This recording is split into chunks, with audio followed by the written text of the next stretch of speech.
Welcome back to At Home with Roby. I'm Patrick McIsaac of Roby Electric with Trent Haston of the Roby family of companies. Be sure to connect with us on Facebook at Andrew Roby, Roby Electric, and Roby Realty. You can also check out our podcasts at WBT.com, the WBT app, or the iTunes store. We're still here with Sam and Doug of Moisture Lock, and we were getting ready to talk about allergens, and something that I caught off your notes, Doug, I'm cheating, was a symptom checker. What is a symptom checker? We redeveloped our website a couple months, a year ago, whatever it was, but we have a picture of your house, and you can go and look at the house and point to different areas and identify different areas that you can address with your with allergies, mold, mildew, and so forth. Yeah, basically, if you live on a crawl space or a basement, you may have symptoms that are common to moisture-related issues like mold, odors, wood floors, buckling. And so we developed that symptom checker. It's visual. Most folks act on visual prompts. Very easy to use and takes away a lot of the research requirements. That actually sounds awesome. What is the website? Where do we go? We go to moisturelock.com. That's moistureloc.com. So moistureloc.com. You can go there. They have a visual aid, as Doug and Sam were telling us about, that you can actually sort of play with it a little bit and figure out if you might need some sort of consultation from these guys. I can't think of a better way to sell that because I don't want to go in my crawl space. And I think most homeowners are probably the same way. I'm over here about to sneeze because I'm drinking out of an NC State cup. I want to say something that we've noticed because we do a lot of remodeling in Myers Park, Eastover, and Dilworth, and so I think also on the new houses, and as you renovate your house and you open walls and then you re-insulate and stuff, they're built tighter, so the old crawl space doesn't breathe the way, so then it creates kind of a new problem. But also what I've noticed from our side of the business is if your crawl space wasn't that healthy before and it had a high moisture content, but the heart of oak floor has been in that house since 1940 and acclimated for the last 70 years, and it's the heart of the oak because it was before they harvested all the good oak. It was when they were harvesting the good oak. Mm-hmm. You come in and put new oak floor in, and it's not the heart anymore because they run through these tree harvests so much. And also, people tend these days to want to do different species other than a hardwood, and wider, and that kind of exposes. So the moisture never really changes. It's just exposed when you put in this brand new floor, and they have this brand new nice hundreds of thousands of dollars renovated house and kitchen, and then their floor starts buckling. Right. Yeah, one misconception about the crawl space, too, is that if there's not standing water in the crawl space, there's not an issue. In reality, if the humidity rises to the extent that mold grows, it will cause the floors to buckle. And you guys are saying 60% earlier. That's really the break even. Above 60% is where we probably need to take a look, right? That's correct. Ideally, you want to keep the moisture level in around 30 to 50% range in a crawl space. 30 to 50%. 30%. Okay. 30 to 50%. Can it be too low?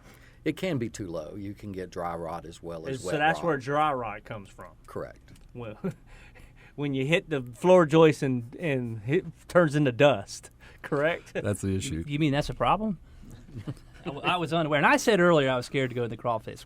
I am not. I actually like going down there, but generally it means I'm trying to do a project that I probably shouldn't do. So that's good. I mean, there are some benefits to a crawl space as well. Obviously, if you want to add electrical components in the house, from our side, a crawl space makes things a lot easier. So that means there are benefits. So you guys do crawl spaces, healthy crawl spaces. You do symptom checkers, which are on your website. We talked about that, where you can go in and see what's going on with allergies and such like that. And then you do waterproofing. We can talk about that. Does that also include, do you take the waterproofing and continue the drainage on away from the house? Is that part of y'all's business line? We do that as well. Go back to the crawl space, and you're talking about crawling underneath the crawl space. We've come across some crazy things in crawl spaces. Yeah, I know. That's what I was thinking about. I had one guy go underneath the house, and he turned the corner, and he saw glowing eyes back at him, and it was a coyote or fox living underneath people's house. Said he never knew he could back up so fast. But once you go back in and do the seal crawl space, we use a white liner in the crawl space. So after you finish sealing the crawl space, it's really nice to go inside and work in it. It's not the same dirty environment. You get nice reflective qualities from the plastic. And by sealing the crawl space, you're going to save energy as well. The advanced energy study shows that you're going to save about 20-25% on your heating and cooling bill by having a sealed crawl space. Let me ask you, when you do seal a crawl space, do you drop one of the supply vents from the heating and air on the first floor down into the crawl, or is that a legend?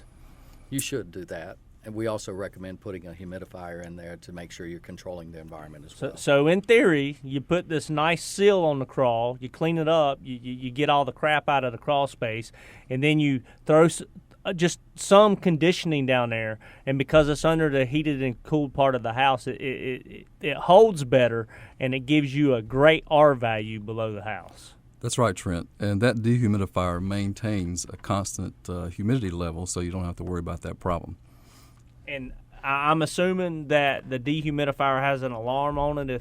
If it clogs up or the drain clogs up, it lets you know that it's not working inside the house. It does. It has a remote indicator that sits right in your house on your fire mantle or wherever, and allows you to monitor the humidity inside your crawl space. Well, that's great, guys. I think we want to talk maybe a little bit about your waterproofing business as well. I mean, I know this stuff is great. Crawl spaces are really, I think, what homeowners need to understand. They need to be educated on. They don't see it every day. It's one of those out of sight, out of mind things, but you do other things as well. Tell us a little bit about the waterproofing. I mean, is that something a homeowner could call you for also, or is that just new construction? We do pretty much anything with water management. You know, Moisture Lock was a name I came up with. Actually, when we bought the company, the name of the company we bought was Alpha Omega Waterproofing. But I just really felt like we need to address the moisture issue, whether it's moisture in the crawl space, sealing the outside, as you said, on the outside to prevent water from coming in. We do a lot of basement waterproofing, drainage systems on the outside, and draining away gutter drains, yard drainage. We get into all of those aspects of the business so that we can manage that. There's three things basically to waterproofing. There's membrane on the wall that prevents the water from coming in, but you got to manage the water as well. You want positive drainage away from the house. That would include gutter drainage or sloping the dirt away from the house, and then perimeter drainage at the base, which is your pipe and stone or trench drain down at the bottom, and making sure that's extended out to daylight. All those things that we can handle, and we deal with from day to day with customers calling us problems, whether we waterproofed their house originally or whether somebody else waterproofed it. Well, there's some consistencies in construction. Concrete's always going to crack, and water's eventually, if it's pushing up against the wall long enough, is going to get through it. That's right. And whether it's new construction or existing, what we call retro construction, you can call us at 704-554-9229, and we'll be happy to help you. And tell us the website one more time. That's moisturelock.com, moistureloc.com. Okay, great. And obviously that's where we can find the symptom checker. You can learn all about their business, all the different aspects they do. If you have water near or around your house, these are your guys. And a lot of your business is old school. I mean, you're digging up against a wall, you got to hand dig it out. You can't go in there with a big piece of equipment, knock the side of the house off, right? Well, you have to be careful when you're up against a house with a piece of equipment. Y'all like sharpshooters? Yeah, that's a key tool of the trade. Sharpshooters and flathead shovels. Yeah, and excavators. Excavators. Mini excavators are a great invention. Mm-hmm. We use mini excavators, what is that, small dingo? Yeah, the dingo machines. We use those as well, trenchers. But, our affiliation with Doggett Concrete as well, we have access to bigger equipment as well. I mean, dump trucks, and we can remove concrete as well, place concrete. So when we're going back and looking at an existing house, there's really not much of a scope that we can't handle. So you gave up on the concrete side of the business? Oh, no, I still have the concrete business as well. I like concrete, too. Well, a couple weeks ago, he was covered in asphalt when he came in here, so he does like that stuff. I'll have to vouch for him. Doug, Sam, thank you so much. I think our audience has been educated. We do appreciate you being here, all that you're doing for the community. You're listening to At Home with Roby. Don't forget to check out our podcast at WBT.com, the WBT app, or the iTunes Store. When we come back, we're going to tell you about Holly from Make-A-Wish. We'll be right back.